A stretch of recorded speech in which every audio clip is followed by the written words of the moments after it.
Maisie's son. As told by Judge Margaret Ellis, retired. Based on true events.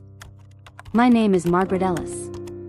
I'm a retired judge from the Fulton County Superior Court in Georgia. I served on the bench for over 26 years.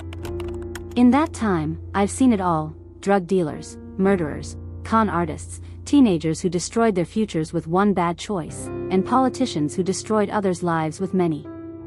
It was hard to surprise me. But one case changed the way I saw justice, the law, and myself. It was August 2009. The heat in Atlanta was suffocating, so bad even the courthouse air conditioning wheezed like a dying dog.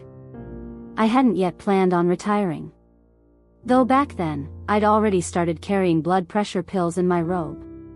Case number 094782, the State vs. James Carter Jr. charges: burglary, unlawful entry, violation of probation.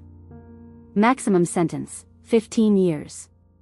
Defendant: James Carter, 17 years old. Black male. First caught at 14 for stealing a soda from a vending machine.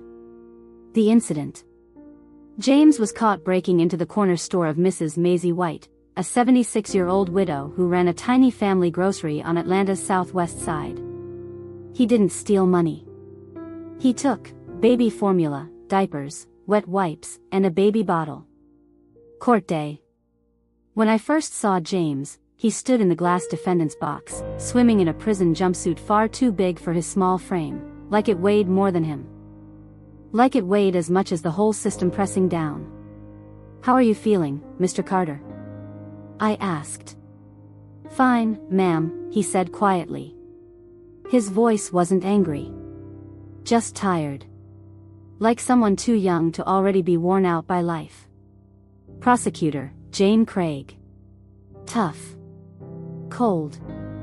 Precise. A hammer in heels. "Your Honor," she began, "the defendant has had 3 prior warnings. He violated probation. Regardless of what he stole, the fact remains, this was unlawful entry, a felony. We request 10 years. No early parole." Defense attorney: Samantha Lee. A public defender. Young, green, but with fire in her eyes.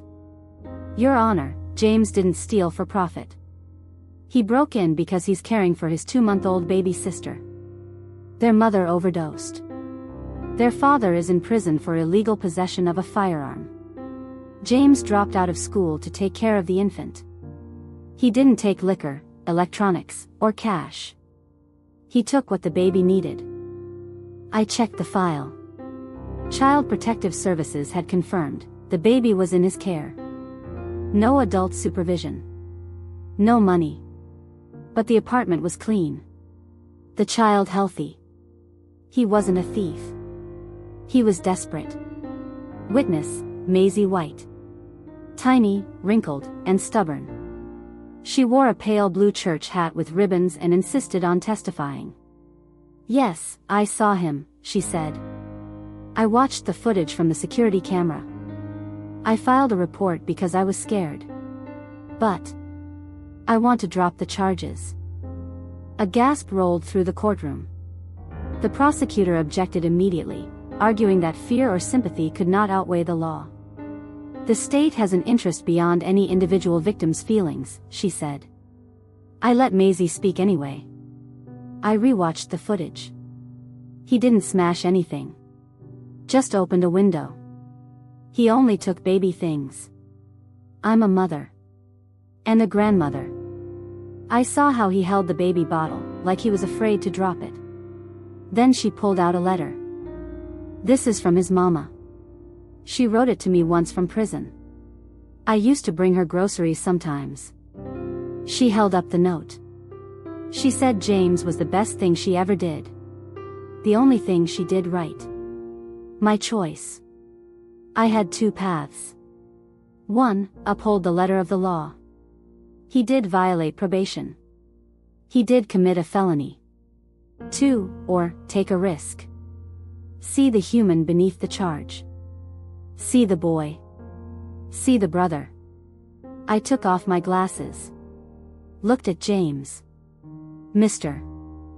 Carter, I said, what you did was illegal. But not malicious. I won't send a kid to prison for stealing baby formula. Instead, I sentenced him to 12 months of community service at the church food pantry, run by Maisie. Weekly check-ins with a social worker. Mandatory school completion. Continued custody of his sister, under state supervision. 3 years later, I received a letter. Your Honor, I don't know if you remember me. I'm James Carter. You didn't lock me up. You gave me a chance.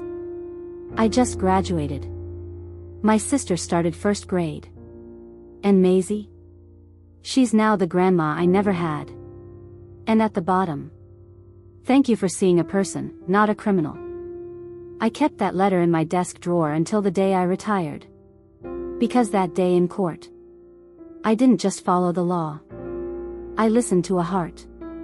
And learned, even in the darkest stories, sometimes, one act of light can change a life. Judge Margaret Ellis, retired.